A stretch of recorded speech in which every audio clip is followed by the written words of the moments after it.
Bien, donc bonsoir à tout le monde, soyez les bienvenus. J'ai mis en titre les géoglyphes de Nazca et Palpa. En réalité, ce soir, nous ne parlerons que des géoglyphes de Palpa.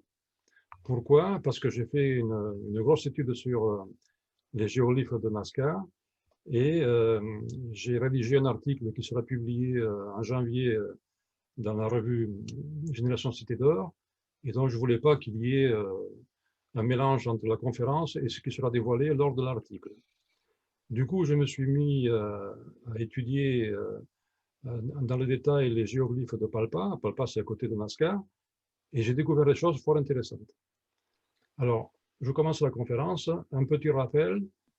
Les géoglyphes de Nazca, pour ceux qui ne connaissent pas, il y en a qui ne connaissent pas, sont de grandes figures tracées sur le sol, souvent d'animaux stylisés, parfois de simples lignes longues de plusieurs kilomètres, visibles dans le désert de Nazca, dans le sud du Pérou. Le sol sur lequel se dessinent ces géoglyphes est couvert de cailloux que l'oxyde de fer colore en rouge. En notant ces cailloux, les Nazca ont fait apparaître un sol gypseux, grisâtre, découpant ainsi les contours des figures qu'ils traçaient.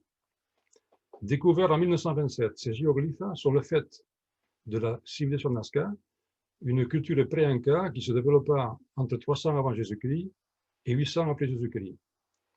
Ces géoglyphes auraient été réalisés pour la plupart entre moins 200 et plus 600. Ces géoglyphes sont répartis approximativement sur une ligne de 50 km qui relie les villes de Nazca et de Palpa dans la région d'Ica, correspondant à peu près à la route actuelle panaméricaine sud. C'est juste à côté de cette route, cette panaméricaine, que se regroupent les plus spectaculaires de ces géoglyphes. Alors, pour ceux qui ne connaissent pas, on a déjà parlé plusieurs fois du Pérou maintenant. Nazca et Palpa sont dans la province de Ica, au Pérou, et sont situés entre la cordillère des Andes et le Pacifique, sur la côte désertique. Cette côte désertique s'agrandit vers le sud, vers le Chili, vers le désert d'Atacama. Sur la photo, en bas, dans le cercle, vous avez les géoglyphes de Nazca et de Palpa. En haut, une zone proche de l'isthme de Paracas, dont on a parlé dans une précédente conférence. On trouve aussi des dessins dans les montagnes, mais qui sont très différents des dessins de Nazca. Ils sont attribués à la culture Paracas, qui a précédé celle de Nazca, de plusieurs centaines, voire milliers d'années. Nous n'en parlerons aujourd'hui, mais je les ai étudiés aussi, et on pourra en parler une prochaine fois. Nous laissons donc de côté Nazca qui est en bas, et la photo que je vous montre, c'est les vallées de Palpa. En bleu, là, vous avez les trois rivières, le Rio Grande, au milieu, le Rio Palpa et le Rio Viscos. Entre ces rivières qui sont au fond des vallées, se trouvent des zones montagneuses. À gauche, les crestes de Sacramento, en haut, le Cerro Colorado, pardon, Cerro Carapo, au milieu, la Pampa de San Antonio, et en bas, la Pampa de Lipata. Ici, la même photo, mais un peu agrandie, de façon à voir en bas la limite entre les vallées de Palpa et de Nazca, qui sont la vallée Ingenio. On va étudier donc les géoglyphes des vallées de Palpa, en particulier ceux de Sacramento. Sacramento, je l'ai divisé en 5 parties, 1, 2, 3, 4, 5, que j'ai étudiées séparément dans le détail.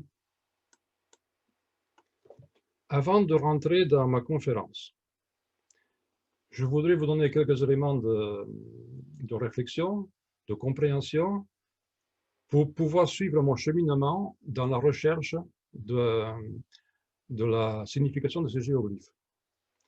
Vous comprendrez après pourquoi. Je vais vous parler de tissage. Les civilisations de Paracas et de Nazca, comme on a déjà pu en parler, ont été des maîtres dans l'art de la réalisation de tissage, extrêmement complexe, de très grandes dimensions, de multiples couleurs.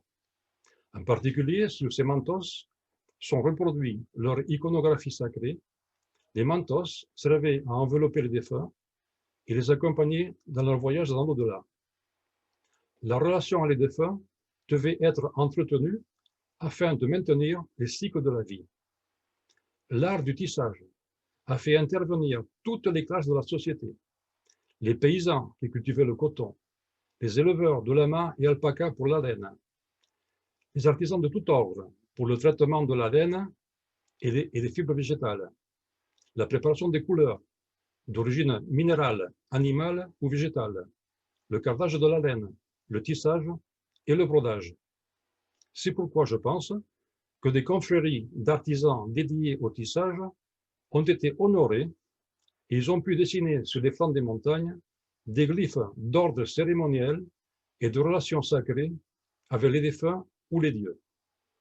Mais commençons par voir de quoi se composent les outils de base essentiels au tissage, tels qu'ils ont été utilisés dans le Pérou ancien et encore de nos jours.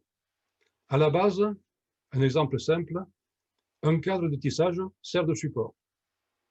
Entre le haut et le bas de ce cadre, on dispose verticalement des fils. Le fil monte en haut, tourne, descend en bas, remonte en haut, tourne, descend en bas, et ainsi de suite. On appelle ça les fils de chaîne. Gardez ça en tête. Ces fils, dans le cadre, quand ils descendent et remontent, forment ce que j'appelle des méandres. Ensuite, ces fils de chaîne vont supporter les fils de trame, passer perpendiculairement au fil des chaînes, tel que je le montre dans la photo. En un, vous avez le cadre de tissage avec les fils de chaîne. En deux, je passe des fils de trame avec un poinçon. En trois, le fil de trame est en place. En quatre, avec un peigne, on amène le fil de trame vers le bas pour réunir et serrer les fils de trame.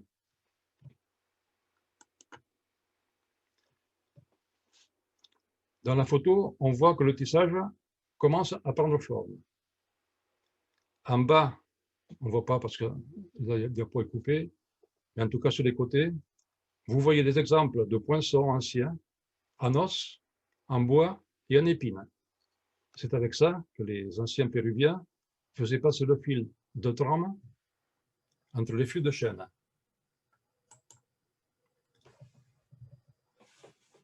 Donc, ma première intuition, c'est que nous allons trouver sur les pampas de Palpa des glyphes qui sont liés au tissage. Ma deuxième intuition, que ce soit à Palpa, en particulier à Palpa, où on trouve à peu près une vingtaine de spirales et un Nazca, je me suis demandé à quoi pouvaient appartenir ces spirales. Ce ne sont pas toujours des spirales. Le plus souvent, la forme n'est pas géométrique, sauf exception, et ressemble plus à une forme enroulée sur elle-même, mais peu régulière. Mon intuition me dit qu'on a voulu représenter deux éléments différents, utilisés dans des contextes ou iconographies différentes. D'abord, la spirale peut représenter une pelote de laine servant au tisserand. C'est ce que j'ai montré en haut. Deuxièmement, la spirale peut représenter un vortex liquide, c'est-à-dire un tourbillon d'eau signifiant arrivée et récupération de l'eau. Donc, dans la suite de ma conférence, on va suivre mon intuition. Nous avons deux clés pour ouvrir les portes du mystère des glyphes aux figures de Nazca et Palpa. Une clé liée au tissage, une clé liée au tourbillon d'eau. Alors, évidemment, dès qu'on parle de Nazca, on pourrait parler pendant des heures des multiples théories qui ont été émises. Multiples théories peu crédibles et marginales, je n'en parlerai pas. La théorie archéo-astronomie et le calendrier des étoiles, chère à Maria Reiche, l'Allemande qui a passé 40 ans de sa vie sur place, dans le sillon de Paul Kozak. Cette théorie d'archéo-astronomie est facilement démontable, à part quelques alignements avec les directions des équinoxes et des solstices que j'ai retrouvés. Mais de nos jours, on considère que la théorie de Maria Reich n'est pas valable. Sont apparues ensuite des théories liées à l'eau, carte des aquifères souterrains, lignes pointant vers les sources et les puits, et surtout une hypothèse comme quoi les lignes et les figures seraient liées à l'eau et au recueil de l'eau. Alors les lignes se fâchent liées au captage et transport de l'eau. De mes recherches, il y a au moins 2 personnes, à ma connaissance, qui ont étudié cette hypothèse très sérieusement. En France, Jackie Galvez, ingénieur, à qui je rends hommage pour son travail, qu'il a bien voulu me communiquer. Au Pérou, Luis Cabrejo, ingénieur, spécialiste des réseaux informatiques. Il a écrit un petit bouquin qui s'appelle El Código Nazca, que j'ai acheté, mais qui ne m'a pas apporté grand-chose. Donc, première hypothèse, les lignes et les surfaces sont liées au captage et au transport de l'eau. Personnellement, en tant qu'ingénieur, rationnellement et intuitivement, je sens que c'est la bonne réponse. Je décide alors de reprendre le problème à la base et de réaliser mes propres recherches et vérifications, toujours avec l'outil Google Earth. Voici un exemple de mes recherches sur Nazca. Je n'en donnerai pas beaucoup puisque ça fera l'objet d'un article. Je prends comme exemple ce que j'appelle un point singulier. Un point singulier A. Nous sommes sur le plateau de Nazca. J'ai choisi un point singulier. Que voyez-vous? Pas grand-chose, à part des lignes et une surface trapézoïdale. Mais tout cela converge sur un point central, un point singulier. Ici, vous voyez sûrement mieux. On distingue un point central, d'où partent en étoile des lignes et un trapèze. Jusque-là, c'est évident, il n'y a rien à dire. Ici, j'ai commencé mon travail. J'ai reporté les niveaux sur plusieurs points autour de l'étoile. Niveau, hauteur du terrain par rapport au niveau de la mer. Ces niveaux me sont donnés par Google Earth. Ayant des points de niveau, je peux tracer approximativement les lignes de niveau et les plans de niveau en couleur. Là, c'est plus clair. Le parallélogramme en noir suit les plans de niveau depuis le niveau 438 mètres en haut à droite jusqu'à 432 mètres au point A, point central comme un rond-point. D'ailleurs, sur Google, on voit dessiner au milieu un monticule qui est un vrai rond-point. Compte tenu des niveaux, on peut maintenant voir quelles sont les lignes qui arrivent au point A et quelles sont les lignes qui en partent, en supposant que ces canaux transportent de l'eau superficielle à écoulement laminaire. Donc je vois, on va voir tout de suite là, ici je reviens sur la photo originale et je marque le sens des circulations de l'eau. Si je mets de l'eau en haut, elle descend et arrivée au point A, elle suit les flèches. Quand je parle de l'eau, je me réfère évidemment à de l'eau de pluie. Vous me direz, il ne pleut pas actuellement. Effectivement, ce n'est pas le cas aujourd'hui, où il ne tombe que quelques millimètres de pluie par an, 5 à 10 millimètres par an, c'est-à-dire rien. Mais il y a des siècles, ou peut-être des millénaires, il a plu dans cette région. Il y a même eu des inondations destructrices qui ont lessivé le sol, comme on le verra plus tard dans la conférence.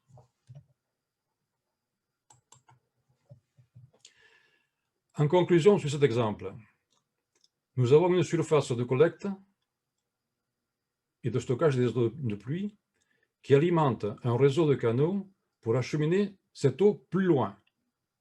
Pour vérifier un canal, je fais une coupe de profil d'une ligne canal, AB, et vous pouvez observer dessous la pente régulière de A vers le point B. J'ai réalisé ce travail de nivellement sur une grande partie des lignes de Nazca et les résultats sont toujours les mêmes. Ces surfaces et lignes suivent les plans de niveau afin de permettre des écoulements gravitaires dans des directions soigneusement sélectionnées, c'est-à-dire vers les vallées de Ingenio et Nazca.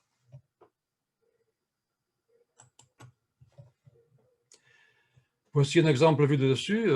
En suivant les flèches, on se rend compte que l'eau va suivre les différents glyphes, les différentes lignes, et finir par aboutir dans les versants vers les vallées. Ici, nous avons l'eau qui coule vers la vallée Ingenio. Même photo, mais vue différemment. On voit toujours, à partir des mesures de niveau que j'ai faites, que l'eau ne peut couler que dans ces sens. Ce qui est logique si on veut amener de l'eau dans les zones de culture. Donc maintenant, j'abandonne Nazca. Je vous ai montré un exemple, j'en aurai beaucoup, mais ce n'est pas l'objet du jour. On va explorer Palpa. Donc nous avons 3 hypothèses à vérifier pour savoir si ce que je racontais précédemment est valable ou pas. Est-ce que les lignes orientées que nous allons découvrir vont permettre l'écoulement gravitaire des eaux? Si c'est le cas, on a affaire à des hydrauliques laminaires. Laminaires, puisque l'eau coule sous forme de lame, ce n'est pas un tuyau, elle n'est pas dans un conduit circulaire, elle est sur un truc plat, je l'appelle hydraulique laminaire. On va vérifier si les spirales que nous allons trouver sur Palpa sont ou pas, de mon point de vue, liées au travail des tisserands, donc liées à l'art textile. Et on va vérifier si certaines spirales sont liées ou pas à la récupération de l'eau de pluie, que j'appelle le culte de la fertilité. Nous commençons avec l'exploration de la Cresta de Sacramento dont j'ai déjà parlé, et on va regarder tout de suite le glyphe que j'ai mis dans un cercle bleu, qui est dans la partie basse ou zone 1 de la crête de Sacramento.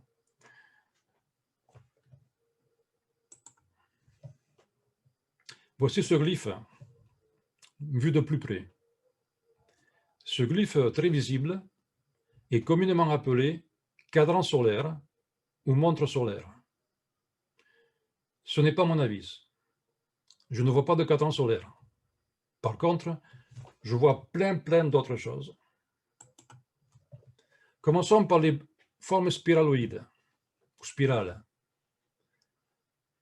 Vous remarquerez qu'une forme en bobine à gauche, en bleu, a les fils verticaux, et l'autre à droite, en orange, a les fils horizontaux.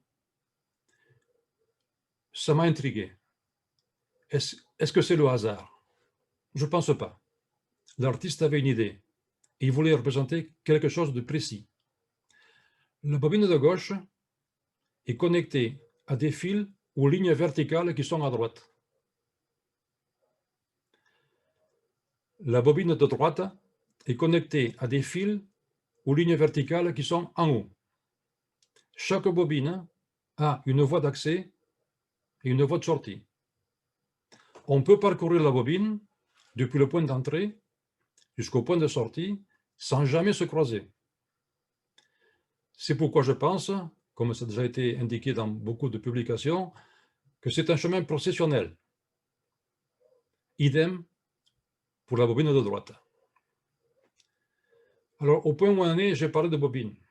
Je précise maintenant qu'il s'agit de bobines de laine à base de coton et poils de lama ou alpaga. J'ai parlé de fils. Ce sont des fils de chêne disposés horizontalement, ceux du haut, et des fils de trame disposés verticalement, ceux de droite. Au point où on en est, nous pouvons maintenant passer à l'image que cette iconographie représente d'après moi. Voilà ce qu'ils ont voulu représenter. Vous avez bien les 2 bobines en bas. Vous avez les fils de trame à droite et les fils de chaîne horizontaux. Mais il nous manquait quelque chose. Il nous manquait un poinçon. Mais le poinçon était dessiné. Et on le repère parce que le poinçon arrive là où part le fil de trame qui vient s'intercaler dans le fil de chaîne.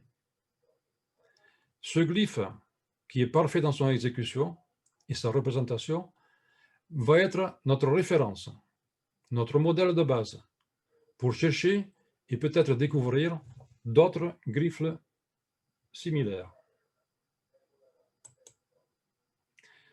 Au fait, au-dessus de ce glyphe, il y a un petit glyphe supplémentaire. On dirait un personnage, un être fantastique. Eh bien, il se pourrait que ce soit une représentation du peigne des tisserands. En voyant en dessous, il y a quand même une grosse similitude. Je ne vous le certifie pas, mais plutôt que de chercher des êtres fantastiques, je pense plutôt que c'est un outil en bois pour peigner la toile. Ce glyphe, je l'ai retrouvé par ailleurs. Ici, on ne voit pas bien. Je vous mets ça à côté. Voilà un glyphe que j'ai trouvé ailleurs, où on voit quelque chose qui me fait penser à la représentation d'un peigne. Alors, pour prendre des références un peu différentes, si je saute de Palpa à Cantaloupe, qui est à côté de Nazca, voilà un glyphe où on ne trouve que la bobine, le poinçon et le fil de trame. D'ailleurs, les gens du coin appellent ça les aiguilles.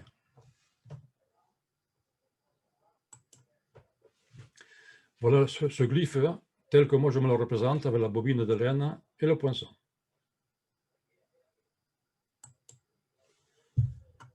Nous revenons à Sacramento.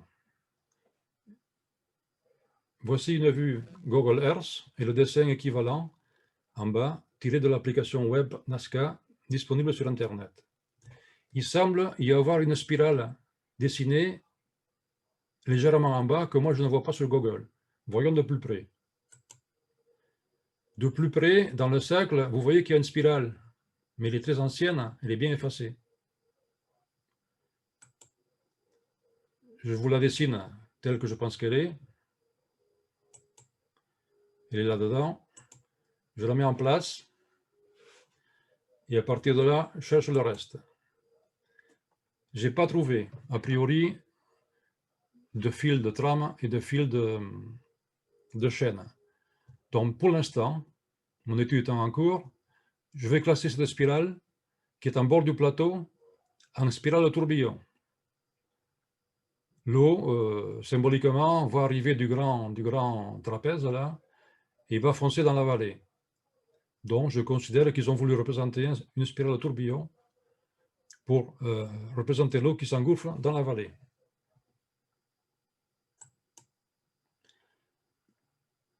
En parlant de récolte des eaux, en bout de trapèze, j'ai remarqué que dans tous les trapèzes, on a disposé plusieurs murs les uns sur les autres, ou les uns au-dessus des autres.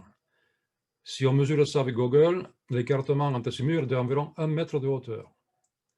En tant qu'ingénieur, je considère que c'est un dispositif hydraulique pour réduire la force de l'eau en cas de gros débit. Par ailleurs, en fermant ou ouvrant les trappes sur des ouvertures au niveau de ces murs, on pourra diriger l'eau à gauche, à droite ou au centre selon les besoins. C'est encore un ingénieux dispositif hydraulique. Le sens d'écoulement des eaux est évident, vous voyez mes flèches, et on voit même les marques laissées sur le sol par le ravinage au cours des années ou des siècles.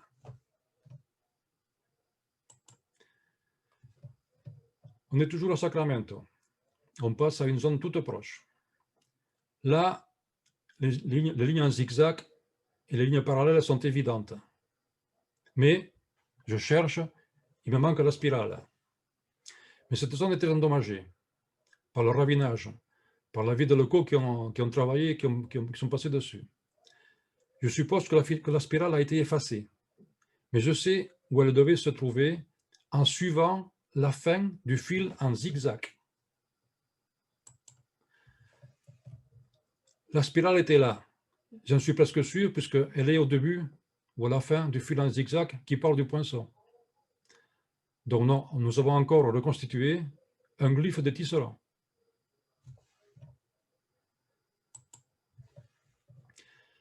Toujours dans cette zone, il y a un élément qui m'intéresse. On note encore un point singulier ou un ensemble particulier.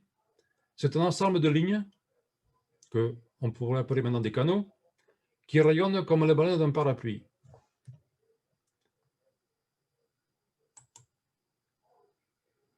C'est tout simplement, je l'ai vérifié par le nivellement, un aiguilleur qui permet de diriger les eaux descendant du plateau vers plusieurs directions. Nous venons de découvrir un nouveau dispositif hydraulique.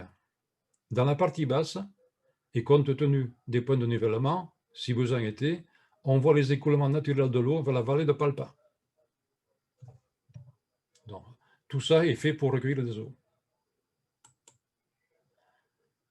Toujours à Sacramento, ici, il n'y a pas de dessin particulier, juste des zones de captage d'eau, et on voit bien qu'à l'arrivée en bas du parallélogramme, on voit encore l'endroit où l'eau passait, avec toujours les 3 marches de mur pour ralentir un peu le débit si besoin, et le diriger à gauche ou à droite.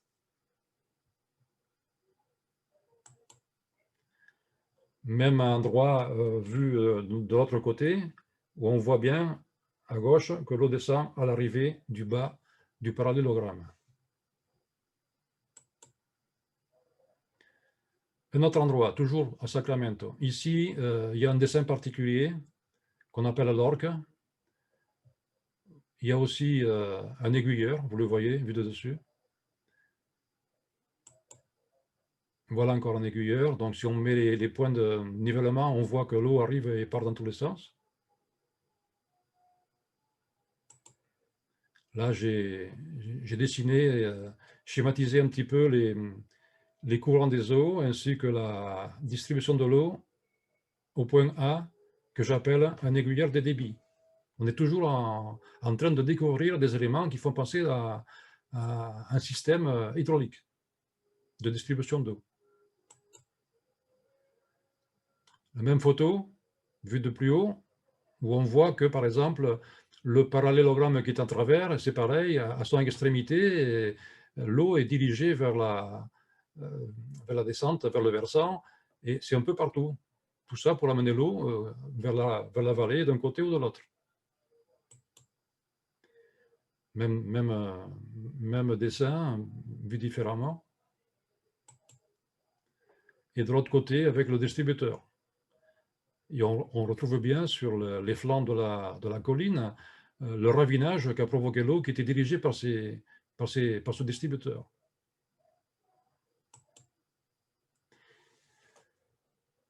Ici, j'ai voulu me rapprocher de ce que j'ai appelé le ralentisseur ou orientation des eaux. On voit bien les murs dont j'ai parlé qui sont séparés d'une hauteur d'1 mètre. Là encore de plus près, dans ces murs, je fais des trous, je mets des trappes.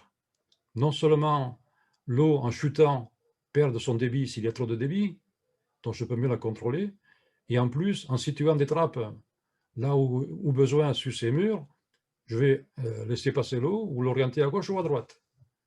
Donc j'appelle ça un déversoir.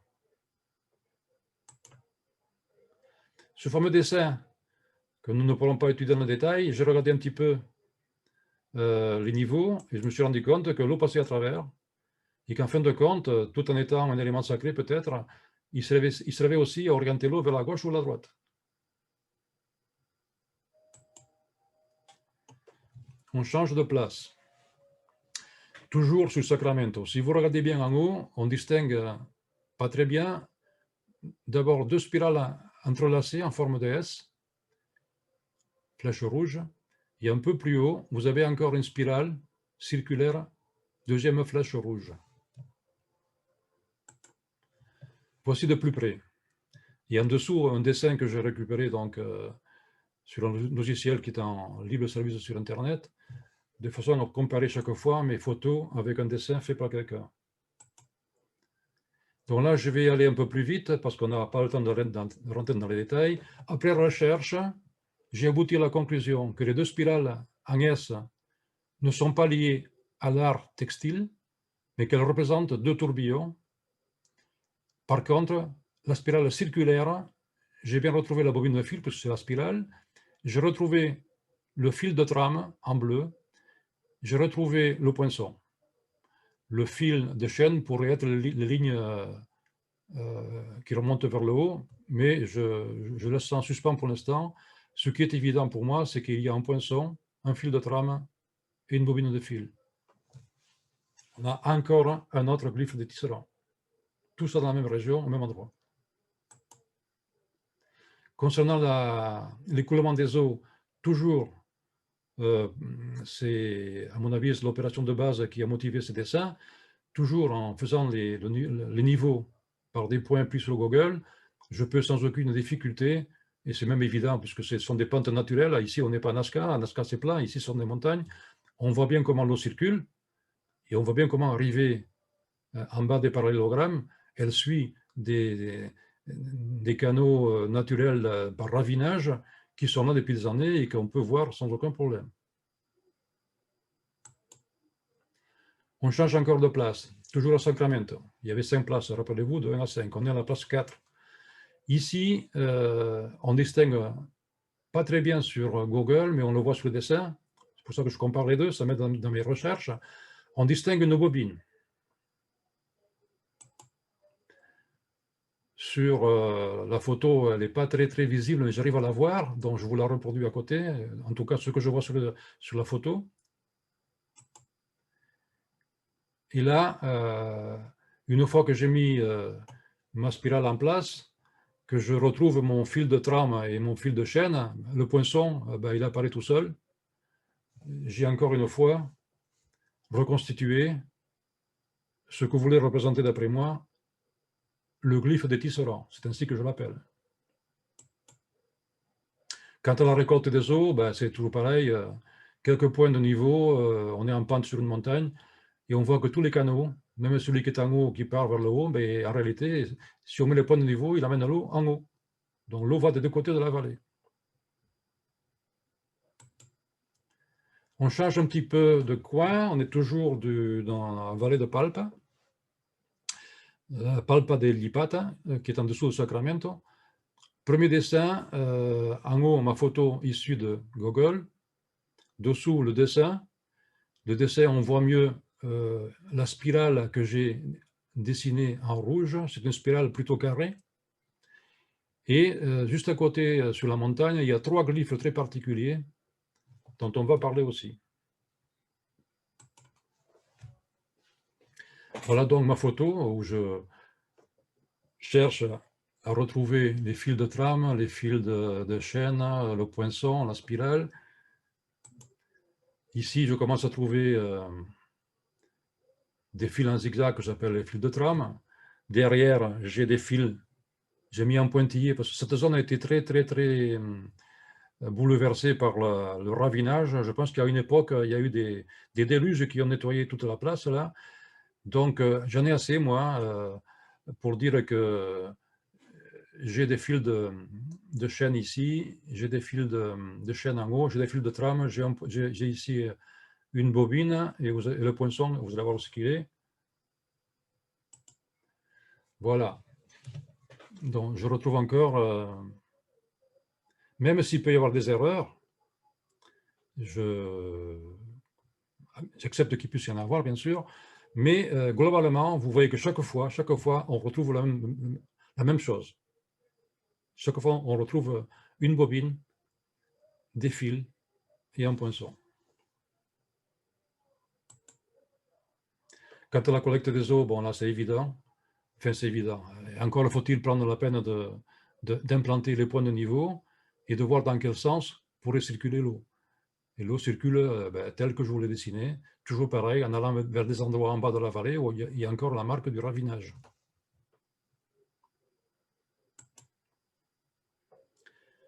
On change encore de place.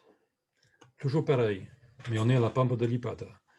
En haut, ma photo issue de Google, où on distingue une spirale. Moi, je l'avais identifié, la spirale.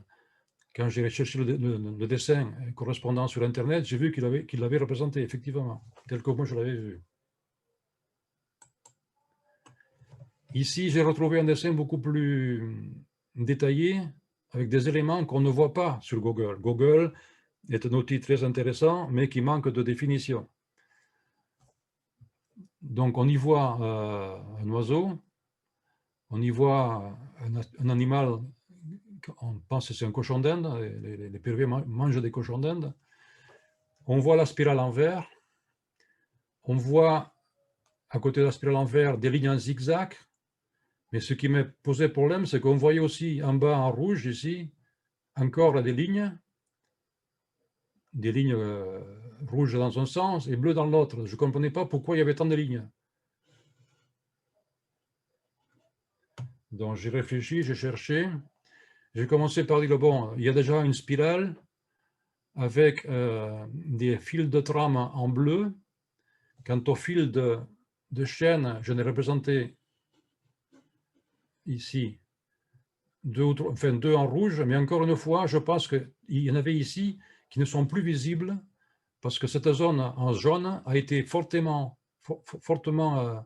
lessivée par des eaux diluviennes à la limite qui auraient effacé ça.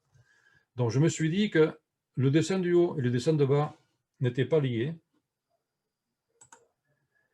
Et effectivement, j'ai déjà en haut identifié un premier glyphe de tisserand, bobine bleue, poinçon marron, fil de trame en bleu.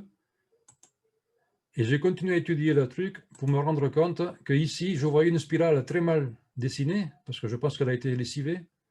Mais du coup, j'ai mis une spirale là et ça m'a éclairé. Ça m'a éclairé que j'avais en réalité deux représentations du glyphe de tisserand. Un en haut, avec le fil de chaîne 1, la bobine de laine 1, et ensuite en bas un deuxième avec la bobine de laine 2, le fil de trame 2 et le fil de chaîne 2. Pour moi, enfin, j'y ai mis beaucoup de temps à démêler ce truc-là, mais pour moi, il y en a deux. Déjà, il y a deux spirales, c'est un bon indicateur. Collecte des eaux, il ne faut pas l'oublier. Bon, là, c'est assez simple. Une petite remarque, c'est qu'au bout du parallélogramme, on n'a pas mis des murs, mais on a mis un canal qui amène l'eau plus loin, c'est-à-dire sur le glyphe précédent qu'on a déjà vu. Mais une partie des eaux, quand même, descend sur la vallée directement.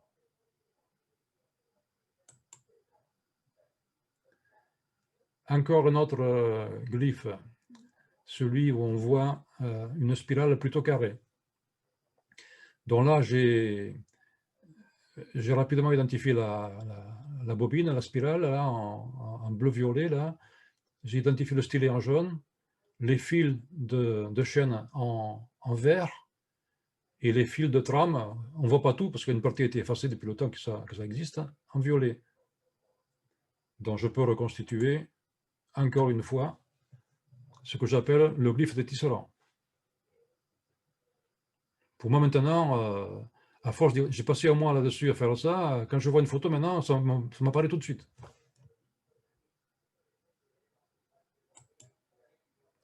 On change encore un petit peu là. Dernier point, dernière montagne des Pampes de Palpa, celle qu'on appelle le Cerro Carapo.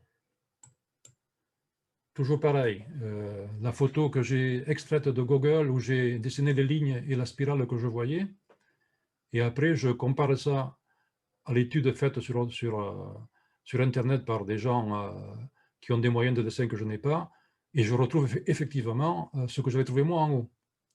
Donc ça me conforte dans le fait que la spirale est bien là, et après il faut que j'aille plus loin. Donc je cherche, je trouve facilement le fil de trame. Le fil de trame part toujours de la spirale, donc maintenant pour moi c'est évident de le trouver. Les fils de chaîne, c'est moins évident peut-être ici, mais ça peut être les fils violets là. Et donc, je vais assez vite. Je reconstitue encore une fois le glyphe de tisserand. la bobine, le poinçon, le fil de trame, le fil de chaîne. On en est déjà à 7 ou 8. Hein. On change de coin. Cerro Carapo. Toujours la photo en haut de Google, le dessin en bas, on ne voit pas de spirale ici. Hein. Alors là, j'étais un peu vite, mais je l'ai retrouvé la spirale. Et ayant mis la spirale, je l'attache directement au fil de trame et je trouve le fil de chaîne et le poinçon. Ça vous paraît simple comme ça, moi j'ai mis des heures pour trouver. Mais je dois aller vite aujourd'hui parce qu'on n'a pas le temps d'y passer des heures. Alors ici c'était tout à fait en bas, je vous ai parlé de la Pampa de San Ignacio. À gauche, c'est la Pampa et après c'est Palpa. Et à droite, si on regardait en bas, c'est le plateau de Nazca. Donc là c'est pareil, on ne va pas tout regarder. J'ai divisé ça en 5 zones. San Ignacio 1, 2, 3, 4, 5, que j'ai étudié après l'un après l'autre. Je ne sais pas si on va tous les voir, on va en voir au moins un. Alors, Sant Ignacio 4. Là, je dirais que c'est évident, la spirale, elle est identifiée tout de suite. Elle a été, à mon avis, nettoyée récemment. Du coup, elle est très blanche, on la voit très bien. Et quand on a vu tout ce que j'ai vu avant et qu'on regarde ça, ça va assez vite.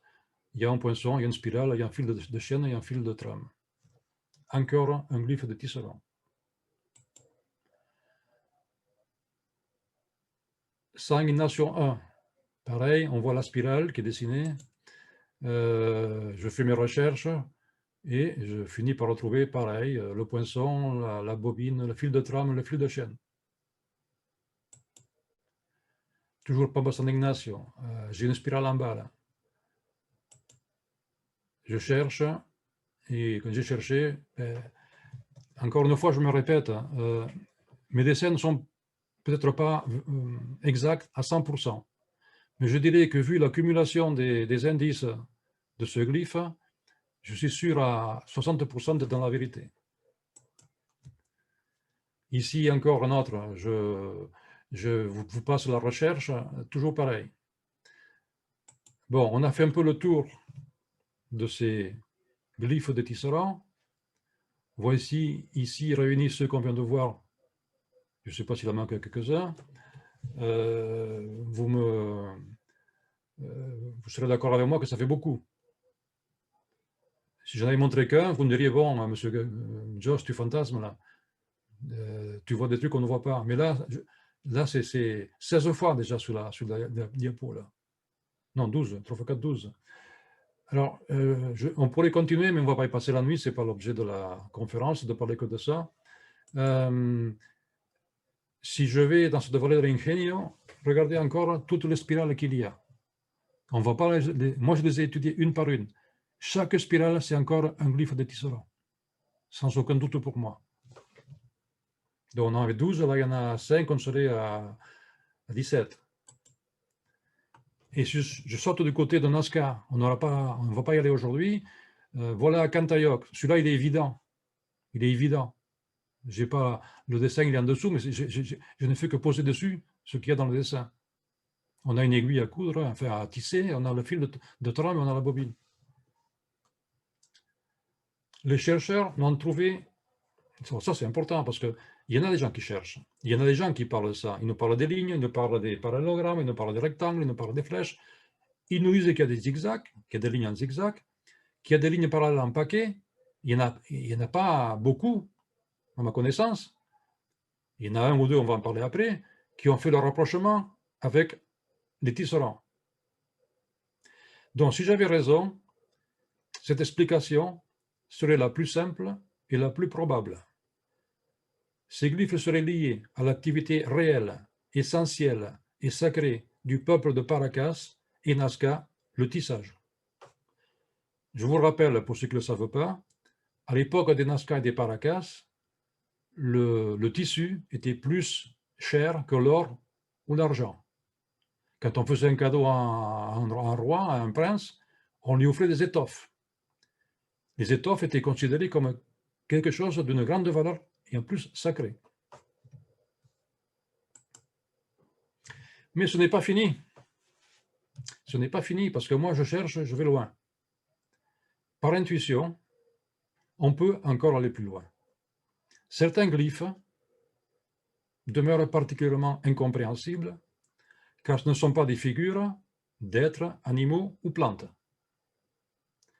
Je me suis dit que c'était peut-être tout simplement des formes de fils, des points de couture ou de brodage. Vous avez en haut un glyphe, le glyphe des crochets, c'est comme ça qu'on l'appelle. J'ai trouvé un point, parce qu'ils avaient un art extraordinaire dans le tissage, ils avaient des points particuliers dans chaque coin de la région. Voilà un point en haut, quand je vois la boucle dessous, je me fais penser à ça. Bon, j'ai tort ou j'ai raison. Par contre, quand je regarde des tissus qui ont été regardés à la loupe, je vois un glyphe qui a été appelé les ailes. On l'appelle comme ça, parce que les gens qui regardent ça n'ont pas d'imagination, ne cherchent pas.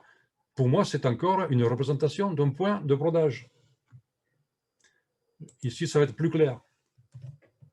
Voilà le dessin qu'on appelle les ailes. Expliquez-moi pourquoi les ailes continuent et se raccrochent à un fil. À un fil. Vous voyez le fil qui est... Ici, il y a un fil qui est représenté là. Là, il y a un fil là. Ça n'a rien à voir avec les ailes, ça. Et ça me fait penser à cette forme de brodage qui est particulière au Paracas et au Nazca. Et ce fil qui est ici, je le retrouve un petit peu ici aussi.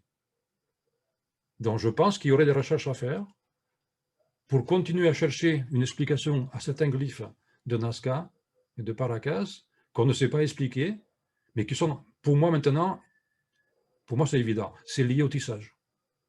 Pourquoi? Je n'ai pas la réponse complète à ça, mais pour moi c'est lié au tissage. Alors, puisque je parle de tissage, on ne parlera pas beaucoup de Nazca aujourd'hui. Quand même, je voulais vous rappeler ce fameux motif, le singe. Beaucoup l'ont survolé en avion, un petit avion là. Bon, ce singe, il a deux anomalies. La queue est à l'envers. Elle s'enroule à l'envers. Si vous prenez des photos de singe, quel qu'il soit, la queue s'enroule dans l'autre sens, pas dans ce sens. C'est fait exprès, parce que ce n'est pas un singe. Il a 5 doigts à une main et 4 à l'autre. Bon, on nous a parlé des extraterrestres, je ne sais pas trop quoi là. Non, les gens ont dessiné un singe, mais pourquoi un singe? Alors ça, on peut broder là-dessus. Il est certain que le singe fait partie de l'iconographie des Nazca et des Paracas, il est partout sur les céramiques et sur les tapisseries, mais le fait que la queue soit à l'envers et qu'il ait 9 mètres, c'est parce que ce n'est pas un singe, c'est un symbole, c'est un mythe. Mais ce singe, il est en train de tisser. Il est en train de tisser. Vous avez le fil de chêne là, parfaitement représenté en bas, le fil de trame qui part de sa queue, qui va à l'aiguille, qui est en noir. Et donc, pour moi, alors on va en parler encore après. Je voulais parler de ce singe parce que Maria Reich, cette grande dame à qui on doit, malheureusement pour elle, elle a passé 40 ans à chercher une solution astronomique sur ses dessins, comme quoi c'était un champ qui représentait les levées, les couchers du soleil, de la lune et des étoiles, mais elle n'y est pas arrivée. De toute façon, si on prend les lignes de Nazca, à 360 degrés, il y en a dans tous les sens. Donc on peut trouver toutes les constellations qu'on veut. Le problème, il y en a plusieurs. Vous faites des lignes pour voir se lever les étoiles. Et la nuit, on ne la voit pas, la ligne. Donc c'est stupide. Le jour, je veux bien qu'on ait une ligne pour voir le solstice. Mais la nuit, une ligne qui part à 50 km, même dans la colline, je ne la verrai pas la nuit. Deuxièmement, on ne sait pas de quelle constellation on parle. Nous, on a nos constellations, les Chinois, ils ont les siennes, les Mayas, ils ont leurs siennes, les Aztèques, ils ont leurs siennes. On ne sait pas quelles étaient les constellations. Donc là, je ne sais plus laquelle on a vu, j'ai oublié le nom, mais bon, je n'y crois pas. Par contre, elle a fait une grande labeur, il faut la remercier. C'est grâce à elle qu'on a sauvé les lignes de Paracas. C'est grâce à elle qu'elles ont été classées par l'UNESCO. C'est grâce à elle que le Pérou s'en est ému et les a protégées. Et si elle passe à la postérité, Maria Reich, c'est que grâce à elle, on a sauvegardé ce patrimoine mondial de l'humanité. Alors, pourquoi j'ai parlé de ce singe? Parce que une fois que j'ai fait mon étude, j'avais un bouquin dans mes bouquins que je n'avais pas lu. Et là, je découvre que Henry Stierlin, ce grand monsieur, a fait un livre fort intéressant dans lequel il théorise l'emploi des surfaces rectangulaires et lignes associées à une activité de stockage de fils de grande longueur et à la réalisation de mantos de très grande surface. C'est un fait que dans les fardos des Paracas, ces mantos qui enveloppaient les défunts et qui les accompagnaient dans leur voyage dans l'au-delà, on a trouvé des mantos, j'en ai parlé la dernière fois, qui font 10, 20, 30 mètres de long avec un seul fil. Donc on se demande comment ils ont pu avoir des métiers à tisser de 20 ou 30 mètres. Nous, on ne saurait pas faire ça, même de nos jours. Donc ce monsieur théorise que, et pourquoi pas, je peux accepter qu'en période de sécheresse, en particulier dans les rectangles, on ait utilisé les rectangles, je ne rentrerai pas dans le détail, pour stocker des fils de plusieurs kilomètres sans avoir à faire des bobines, et en les repliant plusieurs fois, de créer la forme de la trame du fil de chaîne et ensuite venir tisser ce mantos de 20, 30, 40 mètres sur place. Donc ça, c'est fort intéressant. Je suis d'accord avec son affirmation. Là, je diffère un petit peu avec lui, c'est que lui dit que tous les dessins sont liés à l'art du textile. Là, je ne suis pas du tout d'accord. En particulier, on n'en parle pas aujourd'hui, mais à Nazca, j'ai envoyé plusieurs diapos sur Facebook si vous avez regardé. Les glyphes de Nazca sont liés à des plantes. C'est le culte de la fertilité, on en parlera dans mon article, à des animaux totems et des animaux mythiques. Et on fait référence au culte des origines et des ancêtres. Pour ça, il faut aller étudier un petit peu les mythes anciens, les mythes andins, ce que j'ai fait à partir de bouquins espagnols. Donc voilà mon singe à moi. Encore une fois, la queue, c'est la pelote de fil. Le poinçon est évident. Le fil de trame et le fil de chaîne aussi. Donc on a au moins un glyphe qui est dédié au tisserand dans lequel apparaît une figure. Il va falloir que j'étudie pourquoi ils ont foutu un singe là. Ça m'intéresse. Mais je n'ai pas eu le temps de le faire. Alors, je ne veux pas m'étarder sur les textiles. Vous me direz après ce que vous en pensez. Je ne peux pas quitter Palpa sans vous parler un petit peu, en tout cas pour ceux qui ne connaissent pas, des géoglyphes de Palpa, qui sont très, très, très différents des géoglyphes de Nazca. Nous avons vu que les glyphes de Palpa semblent liés à l'exaltation de la profession des tisserands en étroit rapport avec le culte des défunts. A priori, donc, rien à voir avec les glyphes de Nazca, dont nous parlons une autre fois, et qui sont eux liés au culte de l'eau et de la fécondité. Mais par contre, indépendamment des glyphes de tisserand, dans les vallées de Palpa, il y a une profusion de petits glyphes sur les parois des plateaux de Palpa qui sont encore plus énigmatiques et nous font voyager à la naissance de la civilisation de Paracas et son culte des dieux protéiformes, dont le dieu Kon, avec un K. Nous allons passer en revue quelques-uns de ces glyphes, dont certains, ceux du bas par exemple, ont été redécouverts ou découverts récemment. Ça, c'est très connu. Je pense que vous connaissez peut-être déjà. C'est ce qu'on appelle la famille. C'est sur la pampa de Lipata. Je ne vais pas rentrer dans le détail de l'explication du pourquoi et du comment. Encore des dessins dans la pampa de Lipata. Ce qu'on appelle le mexicain, le sombrero. Ça n'a rien à voir avec un sombrero. Je ne pourrais pas vous expliquer ça aujourd'hui. J'ai juste voulu vous mettre en haut à gauche un glyphe de Paracas qui n'est pas à l'endroit où j'ai pris la photo, là où on a fait la photo. Il est situé à 120 km dans les fameuses montagnes à côté de l'isthme de Paracas. Tout ça pour vous dire qu'on retrouve à 100 km de distance un même oiseau. Certains diront que c'est un pigeon, c'est un condor. Dans la mythologie andine, il n'y a pas de pigeons, il n'y a que des condors. Encore des dessins. La famille est en haut, mais vous voyez qu'il y en avait d'autres à gauche. Ici, ceux qui sont à gauche, toujours avec le condor, le mexicano, mais enfin, je ne pense pas que c'est un chapeau.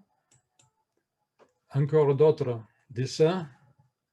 Ceux-là sont parmi ceux qui sont les plus anciens. Ils pourraient remonter à moins 1000, à moins 2000 peut-être. Toujours pareil, en haut, vous voyez un condor là. Ici, un petit condor là. Le condor fait partie de la cosmologie, cosmovision, tout ce que vous voulez, les mythes des peuples andins. Ces figures-là n'ont rien à voir avec les figures Nazca. C'est attribué au Paracas ou encore à une civilisation ou des gens qui étaient là en même temps ou antérieurs. On ne peut pas en parler aujourd'hui, on n'a pas le temps. Je vais juste vous montrer les glyphes. Ici, il y a plein de glyphes. Alors après, est-ce que je les montre? On voit la 20 ici. Sur la photo en haut, Google, on ne voit pas bien. Valle Ingenio, toujours du côté de Palpa. Voilà, toujours pareil, la photo que j'ai recherchée sur l'étude sur Internet, qui me confirme qu'il y a un oiseau en haut. Et j'ai trouvé à droite une photo bien plus agrandie, où on voit bien cet oiseau.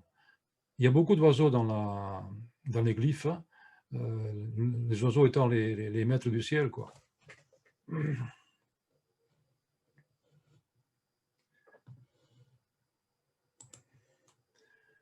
Alors, ça c'est particulier.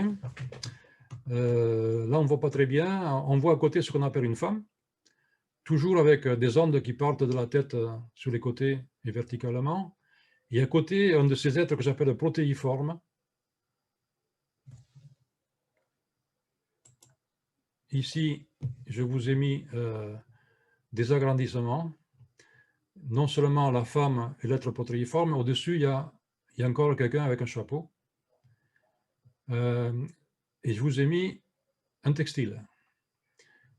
Si nous comparons un de ces hiéroglyphes, celui ici, si nous comparons un de ces hiéroglyphes avec une figure représentée sur un textile de Paracas, nous voyons nous voyons le même motif. Que voyons-nous? De la tête sortent des appendices en forme de serpent ou de cactus. D'après mes recherches, ce sont des représentations de la vie liquide que l'on trouve dans les branches des cactus, dans le ver de terre humide ou dans le corps des serpents. Mais cela est une autre histoire, je ne pourrais pas vous l'évoquer aujourd'hui. Je voulais faire le lien avec les tapis, les tapisseries. Alors, une fois n'est pas coutume, pour ceux qui s'intéressent au paléocontact des civilisations Paracas et Nazca avec des êtres venus d'ailleurs, rappelez-vous les momies de Nazca, les crânes allongés, voilà ce qui pourrait nous faire penser à un objet volant non identifié.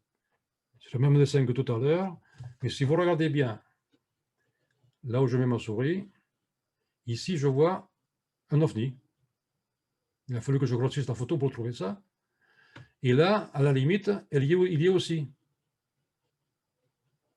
Donc du coup, je fais un rapprochement tout de suite avec ce qu'on a discuté quand j'ai fait ma conférence sur Paracas, avec Con, ce dieu descendant qui a deux choses, deux attributs. Il a un masque dans son faciès, un masque de chat ou de félin, et il est toujours coiffé avec, on ne sait pas, les archéologues ne savaient pas expliquer ça. Il est coiffé avec quelque chose, regardez bien, est-ce que ce n'est pas le chapeau de la dame et du monsieur? Vous avez vu les trucs qui montent là, et qui partent sur les côtés? On le voit ici. Donc là, bon, ce n'est pas le sujet aujourd'hui, mais ceux qui veulent chercher des éléments, des indices d'une relation, un contact entre un dieu descendant du ciel qu'ils ont déifié dans le dieu Con et puis des êtres venus d'ailleurs. Bon, je voulais quand même faire cet aparté-là. Dans l'iconographie, Et ça a été redécouvert récemment. Le glyphe que vous voyez a été nettoyé. C'est toujours la Pampa de Lipata, Sacramento, c'est là-bas en haut au fond. On a redécouvert récemment ce qu'on appelle l'orque de Lipata. On nous rappelle que cet être est présent dans le panthéon des créatures sacrées des Paracas et des Nazcas. Il a maintes fois été repris dans les dessins sur les céramiques Nazca qui ont copié les glyphes et les représentations sur des textiles. Toutes ces représentations sont nées d'abord dans des pétroglyphes qu'on ne va pas étudier aujourd'hui. J'ai fait une étude aussi, mais c'est très long. On remonte peut-être à moins 5, moins 6000. On a des pétroglyphes dans la région où commencent à apparaître les esquisses de tout ça. Ensuite, ça apparaît, ça se développe, ça devient un art qui a culminé dans la tapisserie. Et ensuite, les Nazca ont continué à faire des tapis, bien sûr, aussi beaux, mais ils ont reproduit tous ces glyphes, tous ces êtres mythiques, le condor, la baleine, les oiseaux, sur leur céramique. Donc là, c'est le même motif. Comme je vous disais, il a été reproduit sur les céramiques. Il est reproduit sur les tapisseries. Il est stylisé dans une forme un peu particulière. En parcourant toutes ces montagnes pendant des journées, je suis tombé sur des glyphes bien moins connus, que vous ne trouverez pas sur Internet, à moins de chercher comme moi. Là, ce qui m'a intéressé, c'est que j'ai trouvé ce glyphe. Pour moi, c'est un condor, ce n'est pas un pigeon. Et ce qui m'a interpellé, c'est que dans mes recherches, j'ai trouvé dans une tombe du coin, ils ont trouvé une forme en or qui, pour moi, se rapproche beaucoup de celle qui est sur la pierre. C'est la même chose. J'ai parlé du condor rapidement. C'est un des éléments de la cosmogonie, de l'iconographie Paracas Nazca. Nous avons vu qu'à Palpa, c'est ici, là, on en a trouvé plusieurs. Si on va ici, et là, il fallait bien que j'y aille, et j'ai fini par trouver une montagne où il y avait un condor, et en allant beaucoup plus loin, en remontant sur Paracas, dans le Cerro Lechuza ici, je vous en parlais une autre fois, mais il y a aussi. Donc ce condor est réparti sur toute la région où ont habité les Paracas, les Nazca. Les céramiques, rapidement, il y en a 3 qui sont Nazca. On voit des condors. Un autre, ce n'est pas Nazca, je ne sais pas, c'est parce que c'est Wari, mais il y a un condor aussi.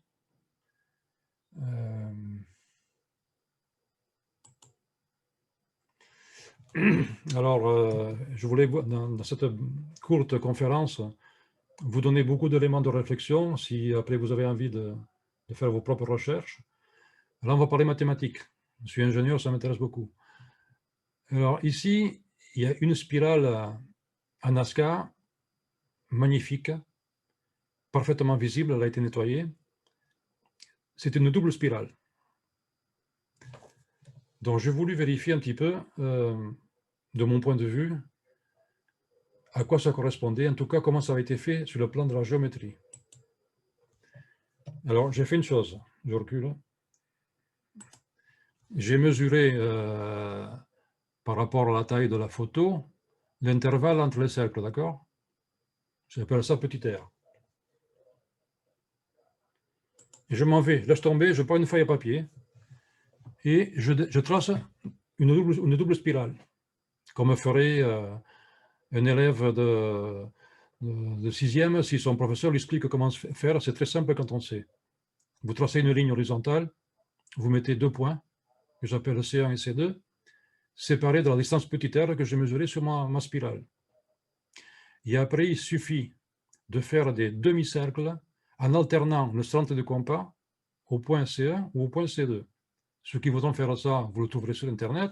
C'est très simple. Autrement, je vous ai mis un petit croquis à côté. Comment faire la spirale 1, comment faire la spirale 2. Alors, nous avons donc deux deux spirales, avec tout ça.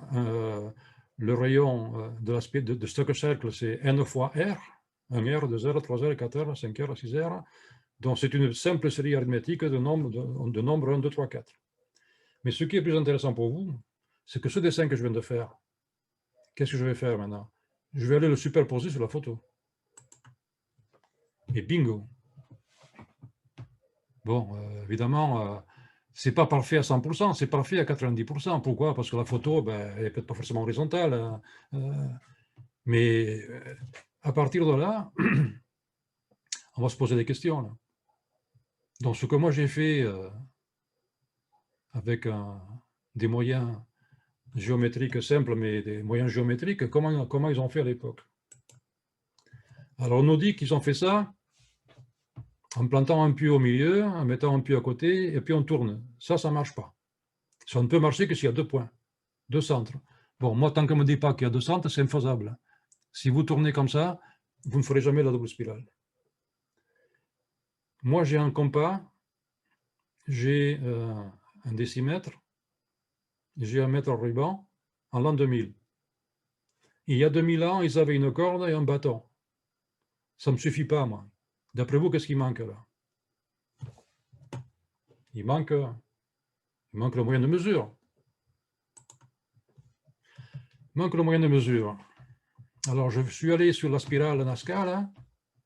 Je pars du point C2 qui m'a permis de faire la spirale. Je tire une ligne droite. Je m'arrête au dernier cercle. Je mesure la longueur. J'ai 1, 2, 3, 4, 7 intervalles. J'ai 42 mètres. Chaque intervalle fait 6 mètres. J'ai bien dit 6 mètres. Et je suis, d'après les datations officielles, en l'an 600 après Jésus-Christ. Ben, ils connaissaient le mètre alors. De toute façon, on ne peut pas faire ça sans mesurer. Ce n'est pas un gars qui tourne avec des bâtons qui va faire un truc avec des intervalles de 6 mètres. Vous êtes d'accord avec moi? Alors là, je pose la question. Est-ce que les Nazca connaissaient le mètre?